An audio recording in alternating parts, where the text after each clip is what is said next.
رسول نے بتائی ہے۔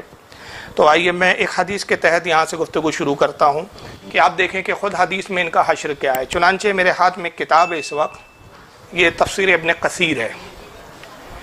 یہ ابن کثیر، حالانکہ یہ حدیث جو میں دکھا رہا ہوں یہ بہت ساری حدیث کی کتابوں میں آئی ہے، حالانکہ قرآن عظیم کی تفسیر ہے یہ، لیکن میں اس تفسیر کے حوالے سے اور اسی کا متن میں اس لیے پڑھوں گا چونکہ غیر مقلدین نام نہاد اہل حدیث فرقہ ہو یا دیوبندی ہو، دونوں حضرات کے نزدیک یہ کتاب بڑی معتبر ہے، کیونکہ یہ حافظ ابن کثیر کی تفسیر ہے قرآن کی، متعدد جلدوں میں آتی ہے، یہ اس کی جلد نمبر 3 ہے، اور انشاءاللہ میں آگے بتاؤں گا کہ یہ حدیث پاک کن کن کتابوں میں آئی ہے۔ تفسیر ابن کثیر کی جلد نمبر 3، پارہ نمبر 9، سورہ اعراف، آیت نمبر 175۔ رب تبارک و تعالیٰ سورہ اعراف کی آیت 175 میں ارشاد فرماتا ہے وَاتْلُ عَلَيْهِمْ نَبَأَ الَّذِي آتَيْنَاهُ آیَاتِنَا فَانْسَلَخَ مِنْهَا إِلَى آخِرِهِ۔ یہ پوری مکمل آیت ہے جس کا ترجمہ اور مفہوم یہ ہے کہ اللہ فرماتا ہے کہ اور اے محبوب انہیں اس شخص کا حال سناؤ جسے ہم نے اپنی آیتیں دی تو وہ ان سے صاف نکل گیا، پھر شیطان اس کے پیچھے لگ گیا تو وہ گمراہوں میں شامل ہو گیا۔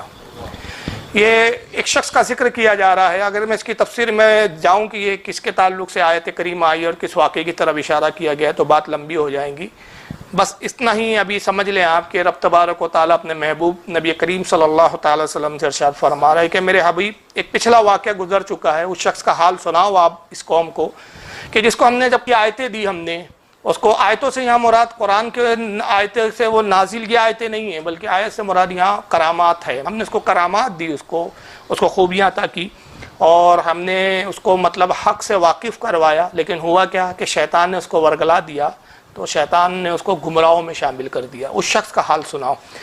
اس آیت کے تحت حافظ ابن کثیر حدیث سے پاک نقل کر رہے ہیں، اور حافظ ابن کثیر کے الفاظ یہ کہتے ہیں ان حذیفہ یعنی ابن الیمانی رضی اللہ عنہ حدثہ قال، کہتے ہیں کہ حضرت حذیفہ رضی اللہ تعالیٰ عنہ جنہیں ابن الیمان کہا جاتا ہے، ان سے یہ روایت ہے اور وہ حدیث بیان کرتے ہوئے کہتے ہیں قال رسول اللہ صلی اللہ علیہ وسلم، کہ اللہ کے نبی اللہ کے رسول صلی اللہ تعالی وسلم نے ارشاد فرمایا ان مما اتخوف علیکم رجل قرأ القرآن، آقا فرماتے کہ لوگوں مجھے اپنی قوم پر اپنی امت پر اس شخص کا خوف ہے، اس شخص کے بارے میں اندیشہ ظاہر کرتا ہوں کہ جو قرآن کی خوب تلاوت کرے گا، قرآن کو خوب پڑھے گا۔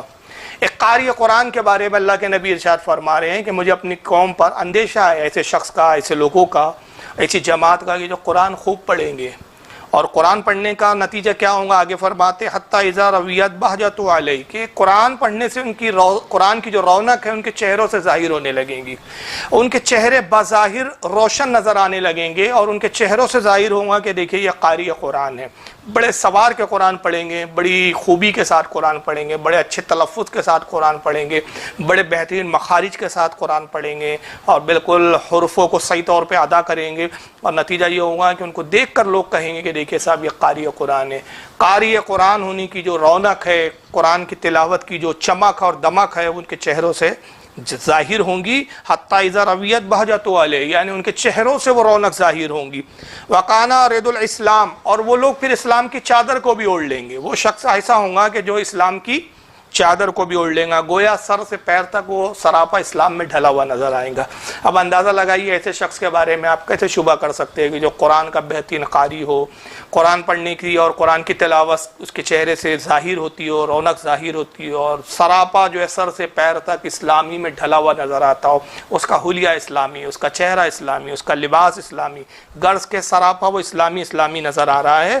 وقانا رد الاسلام، وہ اسلام کی چادروں کو اوڑھ لیں گا۔